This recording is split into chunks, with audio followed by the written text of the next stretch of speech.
Gavin Leviaken é missionário de uma missão americana, Christian Mission in Many Lands, não é Mary, é Many Lands, mestre em aconselhamento bíblico, presidente do Back to the Bible e presidente da ABCE, ou da IBA, que é Instituto Beneficente Aconchego. Então, vocês vão ouvir agora sobre depressão e como lidar com a depressão biblicamente. Maridão?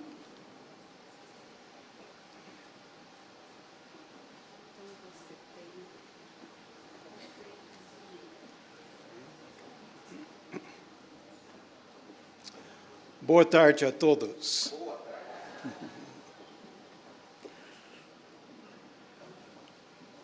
Eu não sabia que a minha esposa havia colocado isto. Eu morei em Minas 12 anos. A minha filha, na escola, um dia, a professora perguntou a todos os alunos o que seu pai faz. Um era médico, dentista, advogado, dono de uma loja, dono de um posto de gasolina, e etc. Amy, você não tem falado sobre seu pai? O que ele faz? Ele não faz nada, ele é missionário.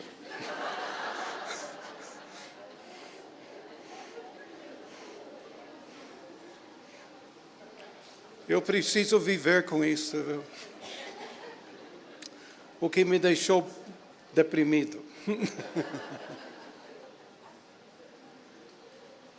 Quero que vocês abram as suas Bíblias comigo em Salmo 119 e o versículo 54.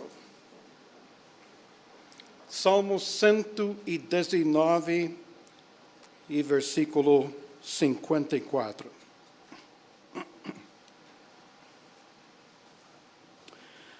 Os teus decretos são motivos dos meus cânticos na casa da minha peregrinação. A palavra casa aqui não é uma boa tradução, pelo fato que normalmente quando a gente pensa em peregrino, ele não tem casa, não é? Ele está fazendo menção de sua alma. Ele está dizendo, os teus decretos são motivo dos meus cânticos na alma da minha peregrinação. A nossa vida é uma peregrinação. É uma jornada. Mas se você usar este termo jornada com um deprimido, ele já entra em desespero, porque ele nem consegue imaginar tomando o próximo passo. Me lembro quando a gente trabalhava no setor psiquiátrico do Hospital das Clínicas, e de vez em quando esses pacientes recebiam o privilégio de voltar para casa para um fim de semana com a família. E, entre outras coisas, a gente dava tarefas bíblicas e outras tarefas também. E uma das tarefas para fazer em casa, quero que você lave pelo menos uma xícara neste fim de semana. Uma xícara! Eles precisavam de coisas em gotas homeopáticos. E é assim. Então, falar com um deprimido a respeito de uma jornada é algo que fica além de sua conta nesta altura de sua vida. Eu penso em Abraão, que saiu de sua terra para iniciar uma peregrinação. Ele nem sabia qual seria o o seu paradeiro por enquanto. Precisava deixar para trás tudo que representava a sua zona de conforto, ir numa direção que aos poucos seria revelada a ele. Nesse caminho, ele encontraria bastante perigos desconhecidos pelo caminho. Ele estaria diante de bifurcações. Precisando tomar uma decisão, qual caminho escolher daqui para frente, o que poderia trazer desastres ou poderia trazer bênçãos para ele. E faz-me lembrar da minha peregrinação. E faz você lembrar de sua peregrinação.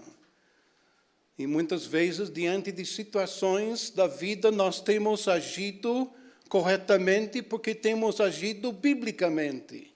Mas há outras escolhas que nós temos realizado que têm nos levado numa direção onde a gente acaba batendo a cabeça contra a parede. Porque fazemos as nossas escolhas independentemente daquilo que Deus indica para nós em sua palavra. Quando nós estamos diante de situações assim na vida, é necessário saber onde lançar mão de socorro. E é muito interessante que nós podemos ter, em forma de teoria, onde a gente lança mão.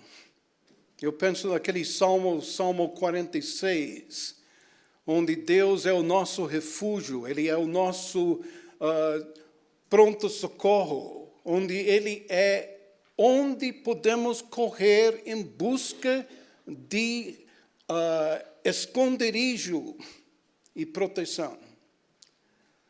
Mas logo em seguida, naquele salmo, o mundo ao redor dele começa a despedaçar, desmontar diante de seus próprios olhos.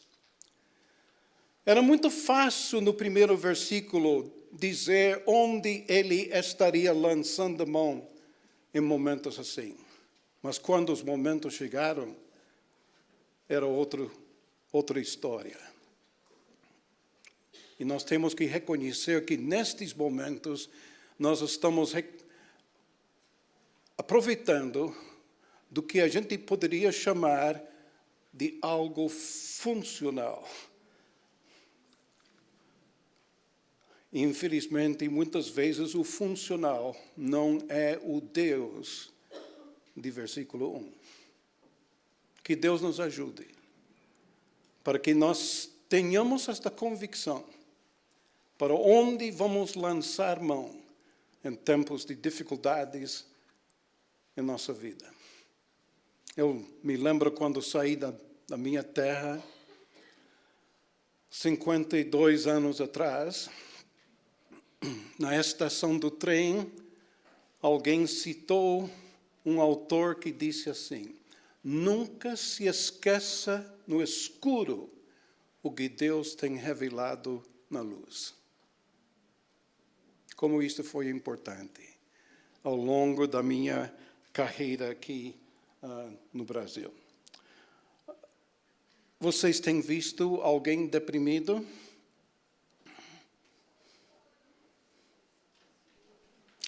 Eu acho que não é Elias celebrando o Natal em junho, não é? Mas pelo menos dá uma ideia.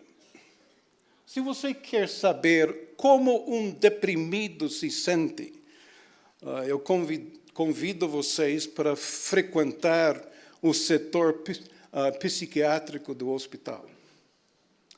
Porque quando você pergunta a eles dizem coisas assim: eu me sinto no inferno. O inferno veio me visitar de surpresa ontem à noite. O Robert Burton disse: se existe inferno na terra, se acha no coração melancólico. Alguém disse, eu sinto como se tivesse morrido algumas semanas atrás, só que meu corpo ainda não tomou conhecimento do fato.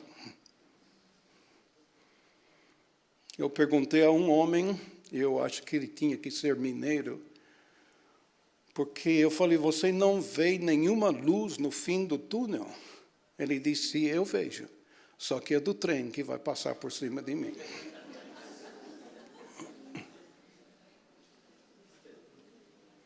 Muito interessante. Um médico entrou no quarto de um paciente e o médico disse, eu vou te fazer uma pergunta. Se você não se sente pronto para responder, eu vou entender. Mas eu vou fazer a pergunta. Quem é você? E o homem olhou para o médico e disse, o que você quer dizer por isso? Quem eu sou? É lógico o que eu sou. Então, quem é você? E ele respondeu da seguinte maneira. Quando eu olho para dentro de mim, a única coisa que eu enxergo é um grande vazio. Doutor, eu não sou nada.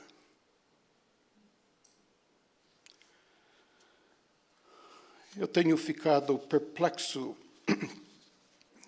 em aconselhar pessoas de longo tempo, como membros de igrejas, que não sabem qual é a sua identidade em Cristo Jesus. E isto tem se tornado algo fundamental, algo básico, que a gente precisa trabalhar. E o Novo Testamento está riquíssimo nesse sentido. Quando o nosso irmão citou Colossenses, eu pensei imediatamente em Colossenses, no fim de capítulo 2, versículo e capítulo 3, quando ele diz, morremos com Cristo, ressuscitamos com Cristo, estamos assentados nos lugares celestiais em Cristo, um dia viremos com Cristo em glória. Olha, isto traz uma outra mensagem muito profunda ao meu coração. Muito profunda. Eu creio que Deus vai usar isto na vida de muitas pessoas também. Uma definição, pense na depressão como sendo uma linha contínua em que numa das extremidades você tem uma situação que... eu estou tendo problemas com a minha visão. Que irrita a pessoa. Que é um caso menos severo. E na outra extremidade você encontra uma condição debilitante que é bastante severa na vida deste indivíduo. Os médicos procuram trazer para esses indivíduos um diagnóstico de seu problema. E apesar do fato que a gente poderia usar o mesmo diagnóstico, é muito mais complexo do que isto, e os próprios médicos admitem da complexidade. Mas nas causas mais severas, nos sintomas que seguem, pelo menos 5 dos 9 já foram observados durante 2 semanas ou mais, e esses 5 interferem de maneira significativa na vida social do indivíduo, no casamento, na família ou no trabalho. E eles apresentam esta lista que é muito interessante. Existe uma tristeza que é persistente, uma infelicidade, uma irritabilidade. Existe uma letargia ou fadiga que a pessoa experimenta normalmente todos os dias e várias vezes durante o dia. Perda de interesse em atividades que previamente trazia bastante alegria. Mudança abrupta no apetite. Alguns comem mais, outros comem bem menos do que o normal. Padrão de sono normal sofre distúrbios. Sentimentos de culpa ou de baixa autoestima. Transita lentamente agora ou sentindo-se como se estivesse arrastando as pernas. Inquieto e bastante agitado. Dificuldades em pensar ou concentrar. E pensamentos suicidas recorrentes ou mesmo da morte. E, segundo a medicina, é necessário ter experimentado pelo menos 5 destes pontos durante pelo menos um período de 2 semanas ou mais, e isto tem que ser uma coisa na base diária.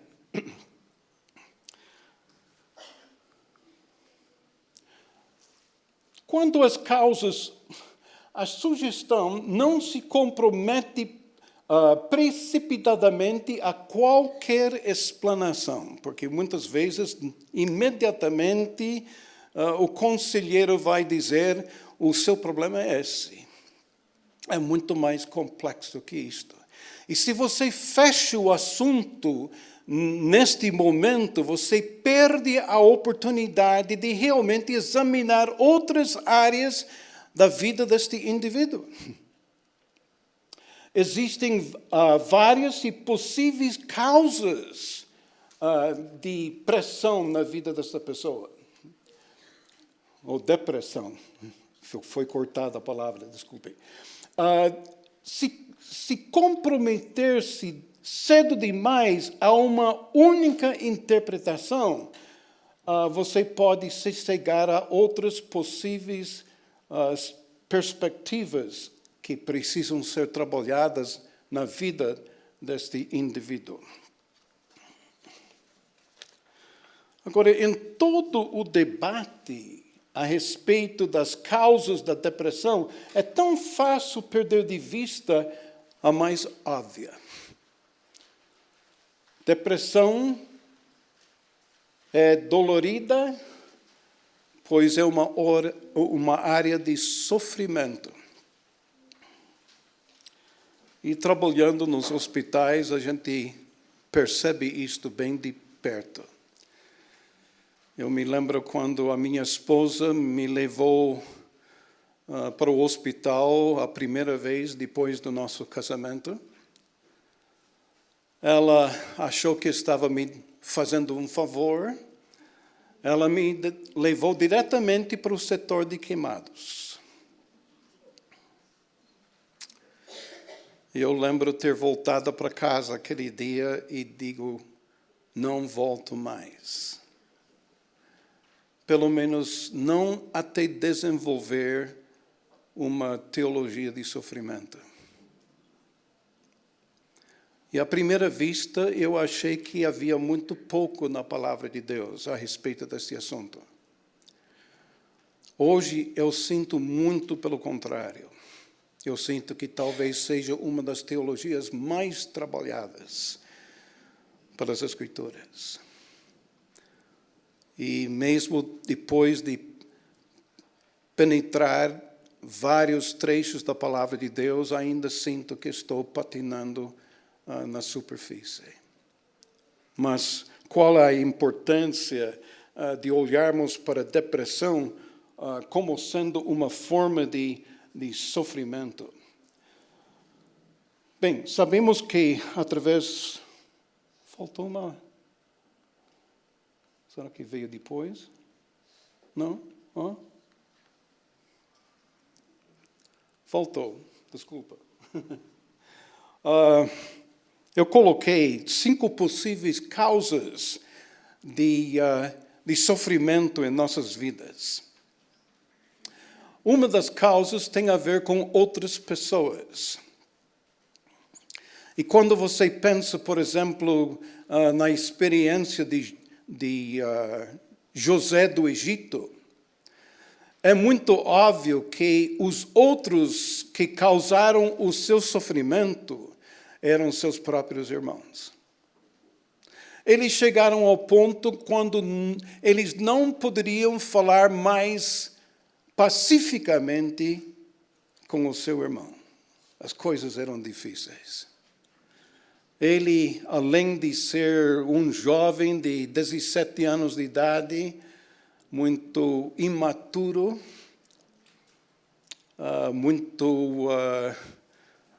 como é que eu posso dizer,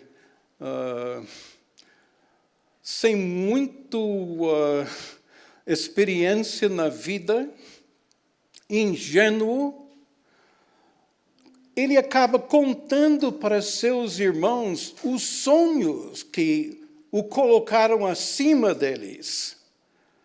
E isto causou mais problemas ainda. Mas interessante que ele se tornou o dedo duro dos irmãos. E isto trouxe problemas para ele. Mas os seus irmãos complicaram profundamente a sua vida. E no fim da história, é isto que Deus fala a respeito disto.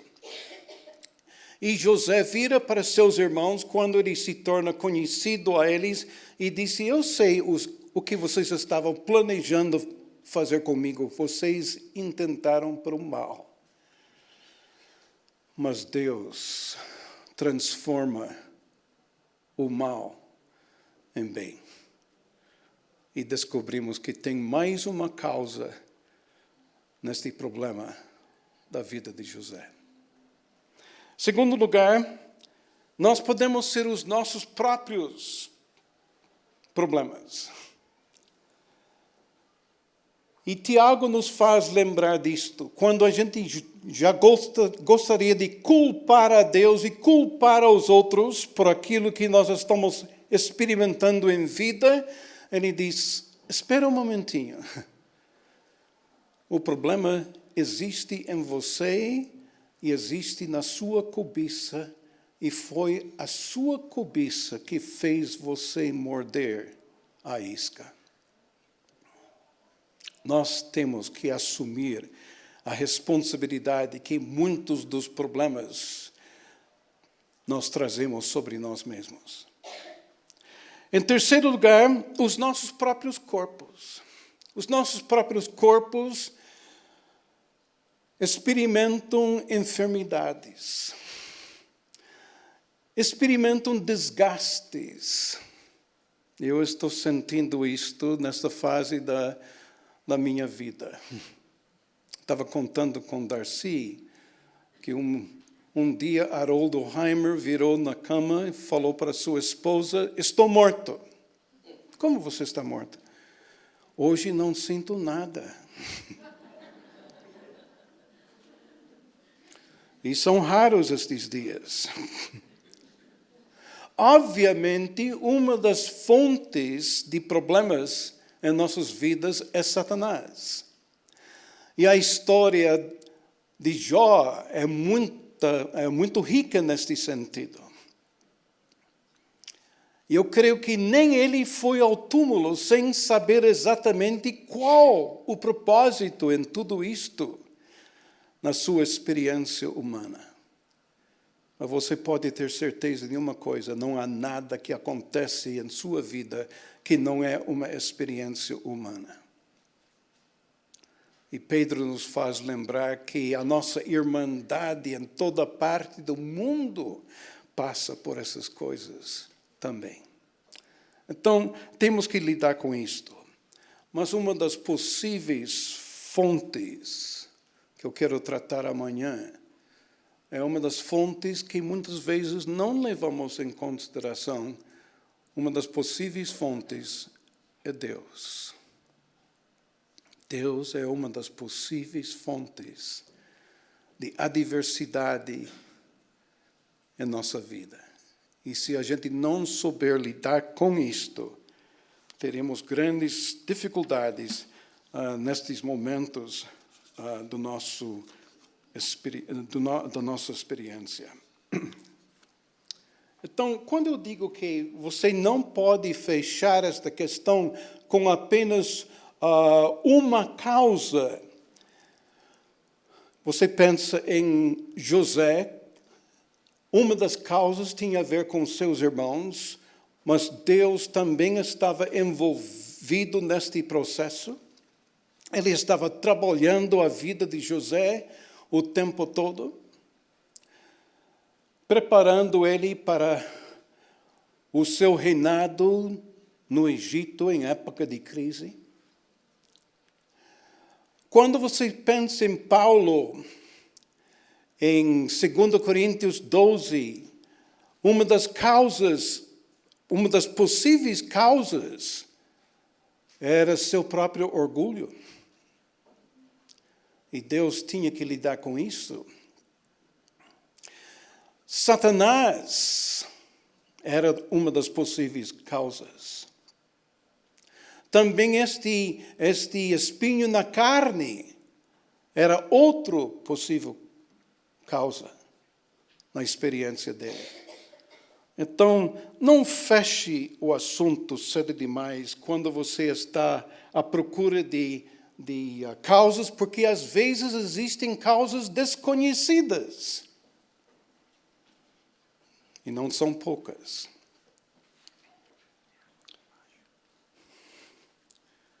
Eu quero chamar a sua atenção para este trecho. Ultimamente, Deus tem falado fortemente ao meu coração.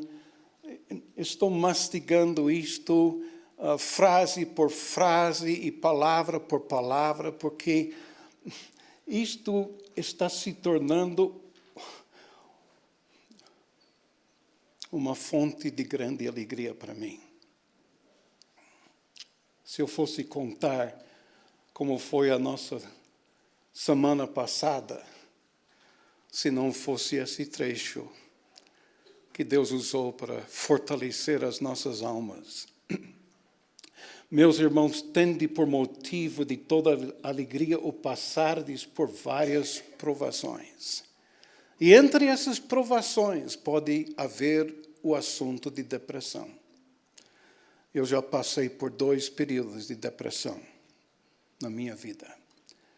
Deus trabalhou fortemente esta área da minha vida e eu louvo a Deus por isto. Mas eu queria que você notasse esta palavra-chave aqui, sabendo. Sabendo. E para mim, tanto faz você usar esta palavra para terminar o primeiro versículo ou dar início à próxima frase que existe, anda nas 2 direções. Porque o que vai me dar como motivo de toda alegria o passar por uma fase da minha vida desta maneira é o entendimento que Deus tem dado em sua palavra. Quando eu preciso que Deus diga para mim, você sabe certas coisas. E se você lançar mão nessas coisas, neste momento, nesta fase, você vai ter, por motivo de toda alegria, o passardes por várias provações. E olha, essas verdades na palavra de Deus têm sido tão preciosas, tão preciosas. Eu sinto por aqueles que esperam ao momento quando vão passar por uma provação, porque nunca lançaram mão de verdades na palavra de Deus que possam socorrê-las durante este período. Nós precisamos de algo que a gente pode trazer à mente e lembrar do que Deus tem prometido em sua palavra. Eis que estou convosco todos os dias até a consumação dos séculos. Porque essas pessoas acham que justamente quando mais precisava de Deus, Ele me abandonou. Ele me deixou na mão. Há verdades que nós sabemos. Mas também olhando mais para frente, diz, sabendo que a provação da vossa fé, uma vez confirmada, produz a perseverança. Em outras palavras, cada vez que eu passo por uma provação, Deus está querendo usar aquilo que tenho aprendido em sua palavra para me mostrar isto funciona em sua vida. Sabendo que a provação da vossa fé, uma vez confirmada, produz a perseverança. A primeira etapa. A possibilidade de permanecer debaixo da provação até que Deus tenha realizado o seu propósito por meio daquela provação. Você tem aquele trecho em 1 Coríntios, capítulo 10, e versículo 13, que muitas vezes as pessoas mal entendem a última parte quando diz que Deus nos proverá livramento. Não existe um ponto final depois da palavra livramento. Existe uma vírgula. E diz que Deus proverá a fim de que possamos suportar a provação. Deus está querendo trabalhar esta questão de perseverança em nossa vida. Capacidade de permanecer debaixo dessas coisas. Note bem, ora, perseverança deve ter ação completa. Você não pode abortar este processo sem sair prejudicado espiritualmente falando. Ora, a perseverança deve ter ação completa para que sejais perfeitos e íntegros, em nada deficientes.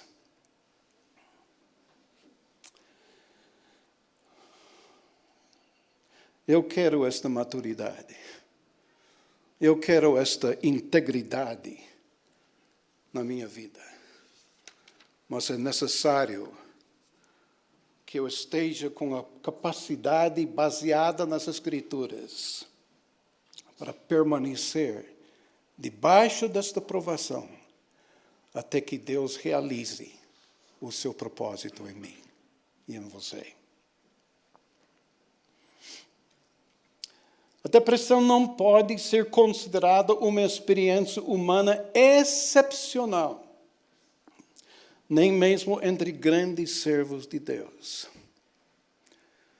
Eu penso no grande ministro da palavra, Spurgeon. Estava analisando um pouco a depressão na vida deste homem. E possivelmente a sua depressão foi desencadeada no momento quando houve um culto na sua igreja em que eles forçaram dentro da igreja 15 mil pessoas. Superlotou a igreja. E ainda deixaram 10 mil pessoas no lado de fora. E mal começou o culto quando alguém gritou, incêndio, incêndio. E vocês sabem o resultado disto? Várias pessoas ficaram pisoteadas. E o Spurgeon nunca se recuperou daquilo como um grande servo de Deus. Vez após vez, ele sofreu momentos de depressão no seu ministério. Eu quero chamar a sua atenção para Elias. Principalmente porque Tiago diz, quase no fim de sua epístola, que ele era um homem semelhante a nós, com os mesmos sentimentos. Apesar do fato que podemos achar um Moisés deprimido, um Davi deprimido, um Paulo deprimido, e a gente pode achar vários outros elementos na palavra de Deus. O que chama a minha atenção é Elias. Pelo fato que Tiago diz, ele é um homem semelhante a nós, com os mesmos sentimentos. Eu sinto que tem alguém que me conhece neste momento e pode servir de exemplo para mim. Quando chegamos quase no fim de 1 Reis, capítulo 18, quando Elias finalmente está confrontando os 450 profetas de Baal. Eles têm construído o seu altar, ele tem construído o seu altar. Criou um altar em que se tornou impossível, humanamente falando, com que qualquer sacrifício fosse consumido naquele altar. Porque ele queria mostrar para seu próprio povo que Deus é o Deus de Israel e que não há nenhum outro. E uma das grandes expectativas de Elias naquele momento é que este seu desejo se concretizou. Pois quando ele confrontou e derrubou e venceu, derrotando estes falsos profetas, a reação do povo era justamente isto: Deus, Jeová, é o nosso Deus. E como isto deve ter vibrado no coração de Elias neste momento. Só que não acabou. Ele precisava arrumar um jeito de correr atrás de todos estes profetas. Nenhum deles poderia sobreviver para continuar com a sua influência na nação. E permaneceram até que todos fossem mortos. Imagina como ele deve ter ficado exausto, fisicamente falando, espiritualmente falando, emocionalmente desgastado com tudo isto. Aí ele sobe a montanha, o Monte Carmelo. Lá ele tem um encontro com Acabe. E parece que vai haver outro momento de vitória. Será que ele vai ser usado por Deus para realmente atingir este homem que criou toda esta situação de idolatria entre seu povo? E você lembra quantas vezes ele foi olhar ou mandar o seu servo para olhar para o céu para ver se existia algum sinal de chuva? Ele ouviu coisas que só o ouvido de fé ouve. E quando ele viu apenas uma nuvem, o tamanho de uma mão humana, ele vira para Acabe e diz: é melhor você preparar o seu carrinho e voltar para o palácio, senão você vai ficar preso na lama. Olha, foram mais ou menos 38 quilômetros. E diz que Elias correu na frente do carrinho de Acabe, chegou lá primeiro no palácio. Imagina o desgaste em tudo isto. Ele realmente tem grandes expectativas, talvez com a chegada de Acabe, que a coisa vai mudar, ele vai fazer a cabeça de sua esposa, mas que nada. Elias experimenta profundo desapontamento e depressão. E Jezabel dá um período de 24 horas. Elias, é melhor você sumir do mapa, senão o que aconteceu com estes profetas vai acontecer com você. E ele, tremendo, fugiu. Fugiu quilômetros e quilômetros. Quanto mais a distância entre ele e Jezabel, melhor ainda. E quando ele chegou à beirada do deserto, ele ainda abriu mão do seu servo. Foi a pior coisa que ele poderia ter feito. Nunca tente enfrentar a depressão sozinho. Você precisa de alguém ao seu lado que vai andar esta jornada com você. E ele anda mais um dia dentro do deserto. E finalmente ele deita debaixo de uma pequena árvore que existia lá. Mas foi neste momento que ele pediu que Deus tirasse a sua vida. Ele estava sofrendo de depressão bastante severa. Vamos abrir as nossas Bíblias nesse trecho. Vamos para 1 Reis, capítulo 19.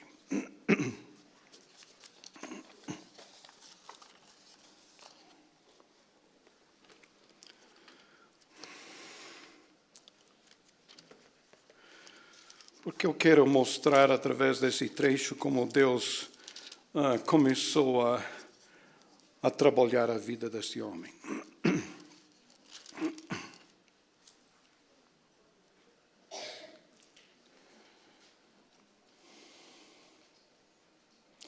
O problema emocional de Elias começa a ser resolvido.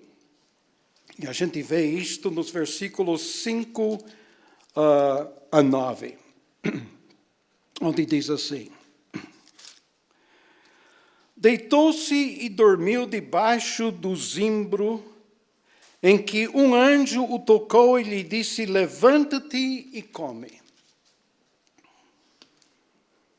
Um belo começo para restaurar este servo de Deus. Olhou ele, isto é deserto agora.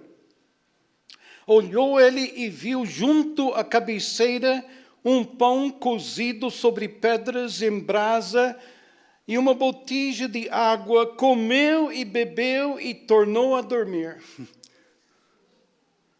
Deus sabe o que ele precisa nesta altura.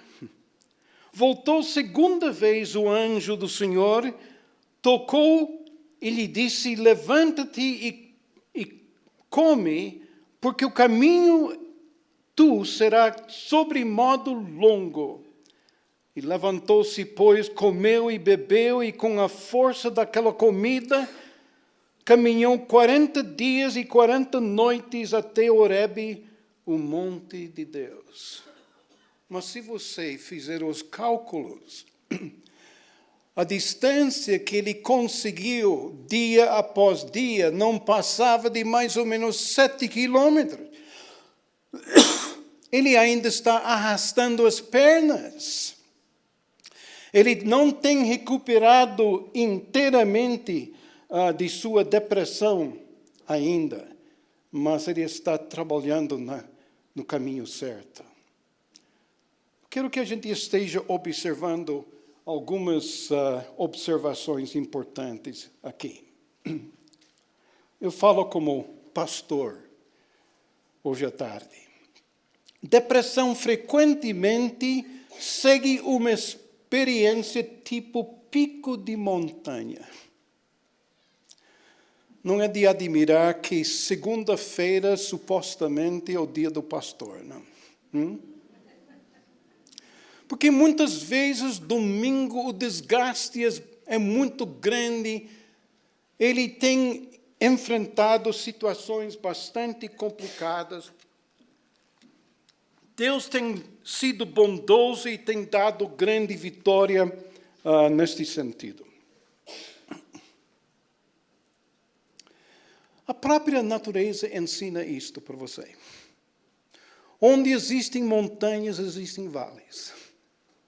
Portanto, é uma coisa que você pode esperar e deve se preparar para estes momentos. Segue intensos períodos de estresse e hiperatividade. Faz 3 anos que não chove na terra.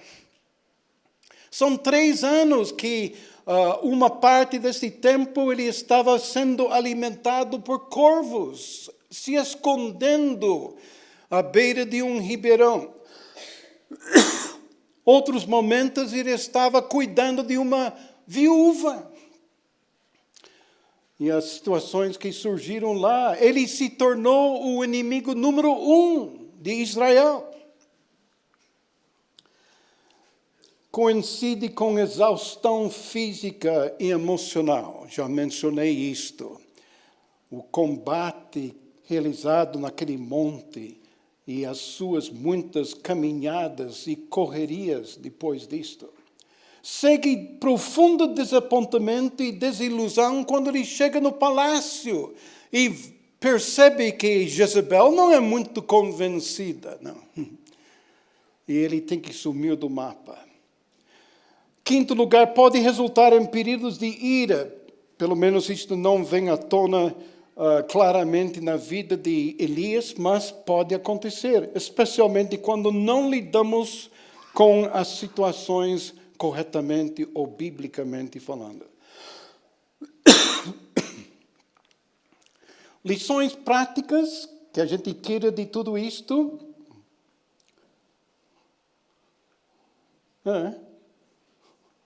Lição prática não é tão prática. Acabou a bateria. A minha também. Ok. Ser cristão dedicado não garante que nunca experimentaremos depressão. Eu sei que existem aqueles que dizem que crente não pode passar por depressão. Eu discordo, e a palavra de Deus diz também.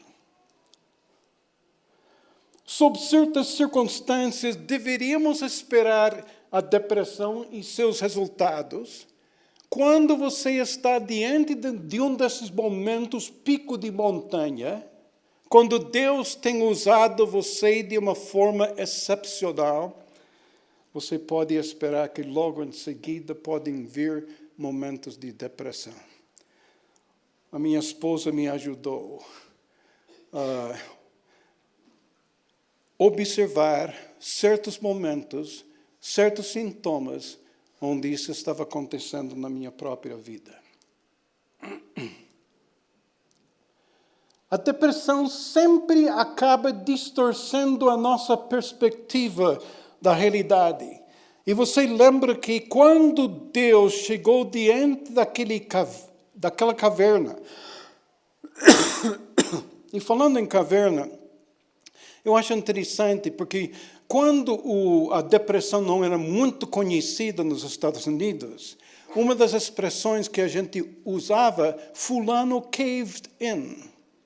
Ele entrou numa caverna. E quando Deus encontra Elias, ele falou, Elias, o que você está fazendo aqui? E ele descobre que este homem tem uma distorção, uma perspectiva totalmente torcida da realidade. Ele acha que ele é o único que sobrou que serve a Deus em toda Israel. E repete isto 2 vezes. Precisamos de descanso e lazer o suficiente. E é justamente isto que Deus ofereceu a ele por meio de um anjo.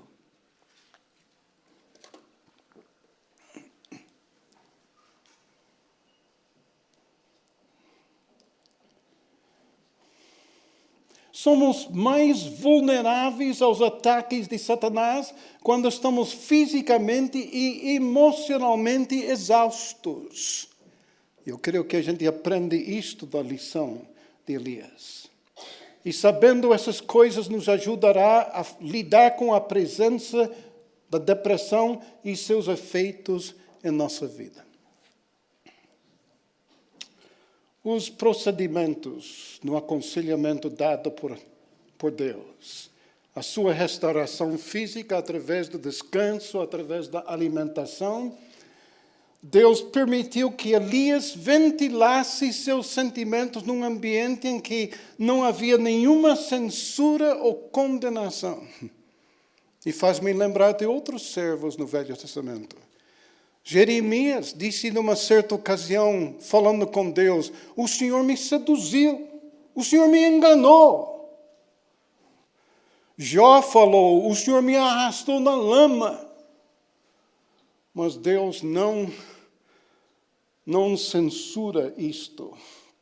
Ele deixa o seu servo falar.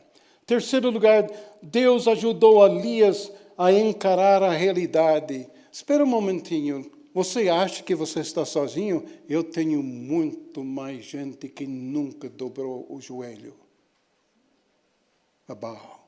Muito mais.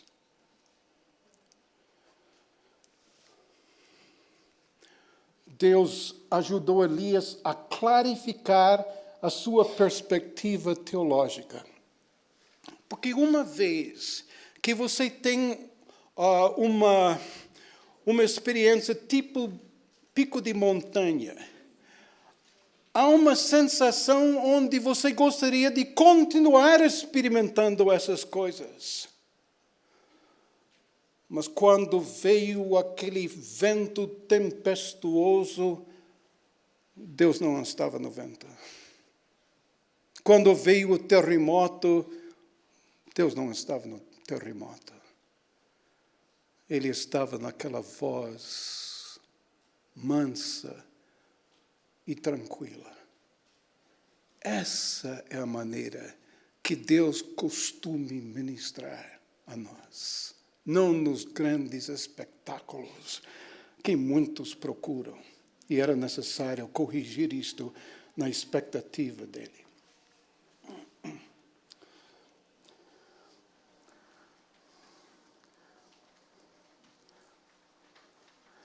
Quinto lugar, Deus ajudou Elias a retomar o seu papel como profeta, por lhe dar tarefas em gotas homeopáticas. E quando ele está voltando para a sua região, ele passa pelo rei da Síria e unge ele como rei. Uma tarefa bastante simples de fazer. Ele passa por um rei de Israel e unge este. Ele passa por outro profeta e unge este profeta. Foram tarefas simples de realizar, mas era importante que ele estivesse experimentando, mais uma vez, o privilégio de servir a Deus. E, finalmente, Deus ajudou Elias a mentorear Eliseu, que eventualmente viria a substituí-lo no ministério. E ele gasta o seu tempo com este mais jovem que ele, para que ele tenha um companheiro para servir no ministério, onde ele pode distribuir as cargas entre eles. Eu creio que Elias está nos mostrando de uma forma tão especial como Deus lida com essas questões em nossa vida. E que Deus nos ajude para que quando nós passamos por várias provações, tenhamos motivo de toda alegria pelo fato que Deus tem nos dado esta sabedoria por intermédio de sua palavra, que serve muito melhor do que qualquer forma de medicina. Que Deus possa nos abençoar. Amém.